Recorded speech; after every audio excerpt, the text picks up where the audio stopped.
Täna tutvustan sellist keskkonda nagu Learning Apps. Õigemini on see keskkond videojuhendina juba olemas. Tahan lihtsalt tutvustada täna rohkem pusle tegemist ja kõigepealt tuleks registreeruda, et need teie tööd siis salvestuksid. Kuna mina olen registreerunud, siis ma lähen siia kõrvale ja login sisse.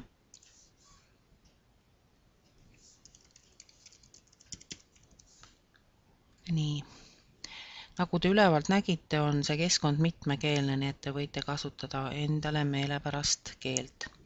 Selleks, et luua, tuleb klõpsata siia App erstellen või Create App, arvan, et inglise keeles. Nii, ja minu loodav pusle variant on siin. Alati on mõttekas vaadata natuke näiteid, teiste töid ja näiteks siin vaatame klassituba ja siin on lihtsalt venelanna poolt tehtud, aga ülesanded on ikkagi saksa keeles, klõpsate OK ja hakkate tegema, on artiklid siin antud. Nii, aga meie lähme siis ise looma ja selleks klõpsame App erstellen. Nii avaneb selline pilt. Jällegi tuleb panna pealkiri, võtame siis läbi tehtud Schulfächer, õppeained. Nii, ja järgmises kastikeses ülesanne. Finde die richtigen Schulfächer, see tähendab, et leia õiged õppeained. Nii, lähme edasi. Nüüd on vaja valida pilt. Alati on mõttekas, siin saab panna ka video, alati on mõttekas juba valmis otsida sobiv pilt või sobivad pildid ja materjal üldse, siis läheb kohe päris kiiresti. Nii, pildi valimisel jälle on mitmed variandid Wikipeediast või te sisestate siin teises kastikeses kohe aadressi ja pilt verwenden ja on see pilt kohe olemas. Ja siis pakub see keskkond veel image shacki, kus on fotod siis ennem laetud. Nii, olen olnud tubli ja otsinud pildi välja ja kopeerin siis selle aadressi nüüd siia. Nii ja pilt verwenden ja näete, pilt tuli siia. Nüüd avanesid ka need kohad, kuhu me hakkame sisestama siis seda suulist või kirja.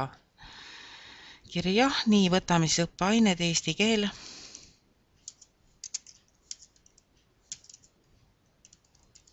Nii, ja siia siis saksakeelne variant. Nii, võtame järgmiseks vene keel. Ja jälle saksakeelne vaste.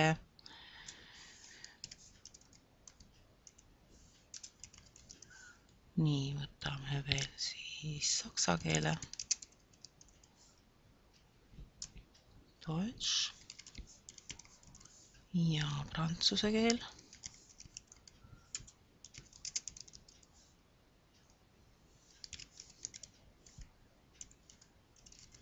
Nii.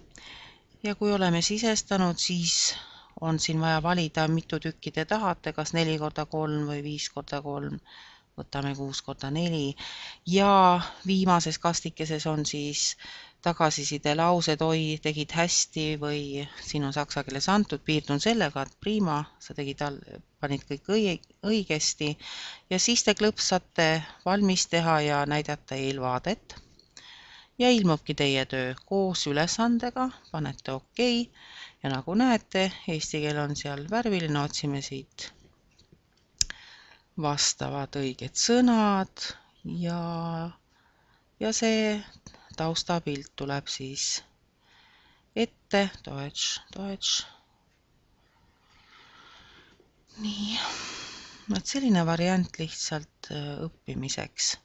Nii, ja kui teil on veendutud, et kõik oli OK, siis te salvestate selle ja klõpsate siia App speichern. Nii, nüüd ilmub taas, aga alla ilmuvad veel lingid ja embed-kood, et siis selle abil on teil võimalus kas siis blogisse või veebileheküljele siis lingistada töö või siis vistutada. Nii, ja nüüd mitte unustada ja klõpsata siia App erstellen. Olin Aimi Jõesalu.